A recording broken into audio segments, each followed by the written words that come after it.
Intel's done with you pesky overclockers. The cheapest RTX 3080 you can get on the market right now, and Epic Games continues to buy up properties. Let's get into the hot news, my friends. I am Brett, your host. We're going to get into the hottest tech news that you can find on the internet. But before we do, why don't you give this episode a cheeky little thumb up, and just to let the YouTube algorithm know that you are okay with us, that you and we're good, okay?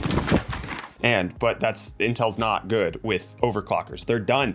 They're killing off their extended warranty program for overclocking. They are no longer doing it. This was an add-on feature that they had called the Performance Tuning Protection Plan that you could buy aftermarket for about 20 to 30 bucks, where you could actually get unlimited warranty, kind of like no questions asked. If you bricked your CPU while you're overclocking it, they didn't ask any questions. That's what no questions asked means. Good job, Brett. But as of March 1st, they're no longer offering that, and mostly because they're seeing lower demand for that. I wonder why. I wonder if it just might have to do with lower demand for your CPUs overall, because if you go to the competitor, you're not required to overclock to get maximum performance out of the chips. Maybe something like that. I don't know.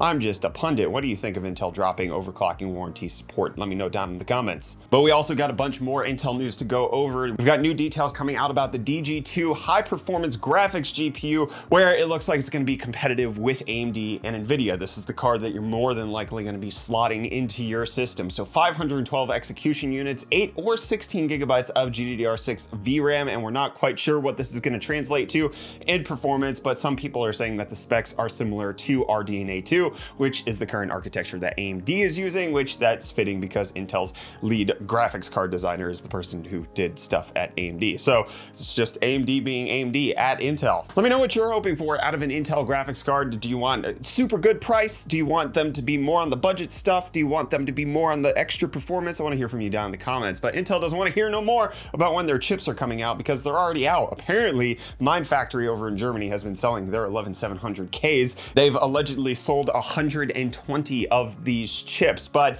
with that coming out, Intel has now confirmed that the launch of Rocket Lake will be March 30th, but based on the specs that we're seeing, this likely won't be such a huge upgrade. Anybody who has AMD is likely going to stay with them. This is not the knock it out of the park generation that we need from Intel to get back into the game. It's just one of those holdover things that it's going to come out from them. And I don't want to hold you over anymore because it's the Bitcoin update. Bitcoin did not do so well today. Look at that. It had a 24-hour high of 50, and now it's down to 48. Look at that crash at the end. Look at that huge drop from 48,609 to 47,392. It's never going to recover. It's over. Everything's bleeding red. It's done. I am never going to financially recover from this. That's sarcasm for anybody who's not familiar, as well as we got reports coming out about how there was a huge transfer of Bitcoin over the weekend. Nearly $4.5 billion in Bitcoin was moved, which was around 103,000 Bitcoin, moved for a fee of just $21. You can see the transaction detail on the blockchain right there. You see the transactions of GameStop in the GameStop update. It didn't do much today. It went up, it went down, it ended down 2%.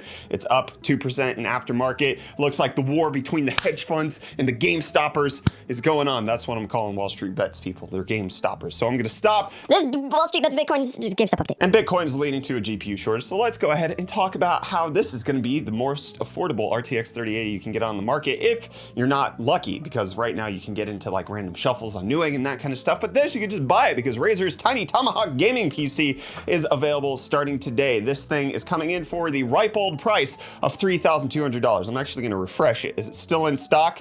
It is. It's out of stock. Never mind. This entire thing is. This is sorry.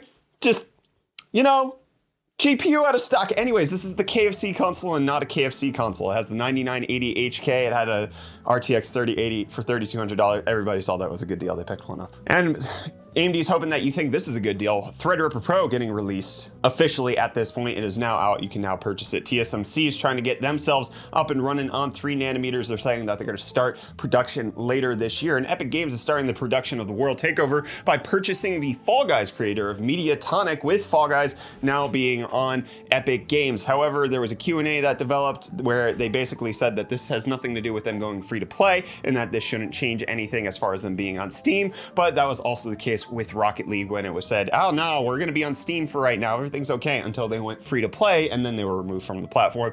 Likely expect something to happen with that with Fall Guys. But if you go on their Twitter ever, you just go to the top response and you already know. It's a dead game. And PlayStation wants you to be dead tired of buying movies and TV shows on their platform because they're getting rid of it. Nobody uses it. Who did that? Who rents from the PlayStation Store? Rents a movie. Did you? Let me know down in the comments. And while you're doing that, type in. Why don't you go after you're done typing, click on this video right over here, which is yesterday's episode of Hot News. You can click the one below that, which is a playlist of any episodes you may have missed this week. I have been your host, Brett. We're going to get into a second episode later today at 3 p.m. Eastern, so I'll see you then, folks. Cheers.